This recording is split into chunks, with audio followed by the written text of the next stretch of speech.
Hi friends, good morning. இன்னைக்கு 6th Tamil இயல் 1ல் 2000 ஆண்டுகளாக வழக்கில் இருக்கும் சில தமிழ் சொற்கள் பற்றி பார்ப்போம். ஃபர்ஸ்ட் ஒரு முறை ரீட் பண்ணிடலாம். உலகம், தொல்காப்பியம், கிளவியாக்கம் அப்படின்ற இயல்ல மற்றும் திருமுருகாற்றுப்படையில் இடம்பெற்றுள்ளது. ஊர், தொல்காப்பியம் அகத்திணை இயல்ல இடம்பெற்றுள்ளது.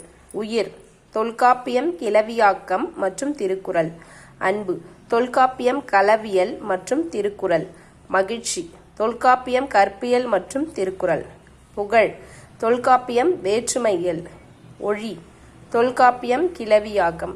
முடி, தொல்காப்பியம் வினையியல்ல இடம்பெற்றுள்ளது. இப்போ இது எல்லாத்துக்குமே காமனாக இருக்கிற ஒரு நூல் என்னன்னு பார்த்தா தொல்காப்பியம்.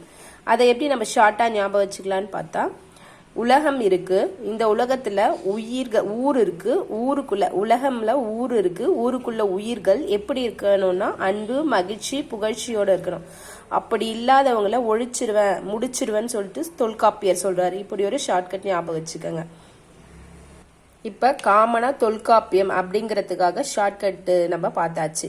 இப்போ அதுக்கு உட்பிரிவு மற்றும் மற்ற நூல் பார்க்கலாம். ஃபர்ஸ்ட் ஒன் உலகம். உலகத்தை யார் படைச்சதுன்னா முருகர் படைச்சாரு. யார் மூலயமா படைச்சாருன்னா ஒரு கிழவி அமைச்சு படைச்சாரு, ஞாபகம் வச்சுக்கோங்க. கிளவியாக்கம்.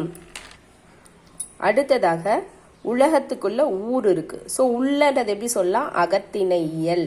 ஸோ தொல்காப்பியத்துல அகத்திணையியல்ல ஊர் இடம்பெற்றுள்ளது. உயிர். அடுத்ததா உயிர் எப்படி உருவாச்சுன்னா முருகர் படைச்ச அந்த கிழவி மூலயமா தான் உயிர் உருவாச்சு. அப்புறம் திருக்குறள். அடுத்ததா அன்பு.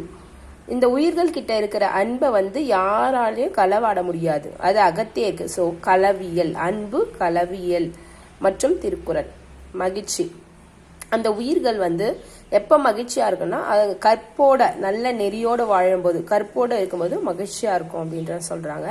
அந்த உயிர்களுக்கு புகழ்ச்சி யார் கொடுப்பாங்க? அவங்களே கொடுத்துக்க முடியுமா? வேற்று மனிதர்கள். வேற்றுமையியல். மற்றவங்க தான் ஒரு நல்ல மனிதருக்கான புகழ்ச்சியை கொடுக்க முடியும். ஸோ வேற்றுமையியல் அப்படின்னு சொல்லியிருக்காங்க. ஸோ இந்த எல்லாத்தையும் ஒரு உயிர் 3 விஷயத்தையும் அன்பு, மகிழ்ச்சி, புகழை ஃபாலோ பண்ணலன்னா ஒழி. முருகர் ஒழிச்சிடுவார். யார் வச்சு ஒழிப்பார்னா படைச்ச அந்த கிழவி வச்சே உயிர்களை ஒழிச்சிடுவாரு அப்படின்றாங்க. அப்படி இல்லைன்னா முடிச்சிருவாரு, வினையை செஞ்சு முடிச்சிருவாரு. இதுதான் இதுக்கான ஷார்ட்கட். இதுல உயிர், அன்பு, மகிழ்ச்சிக்கு திருக்குறளும் கூட வரும், ஞாபகம் வச்சுக்கோங்க.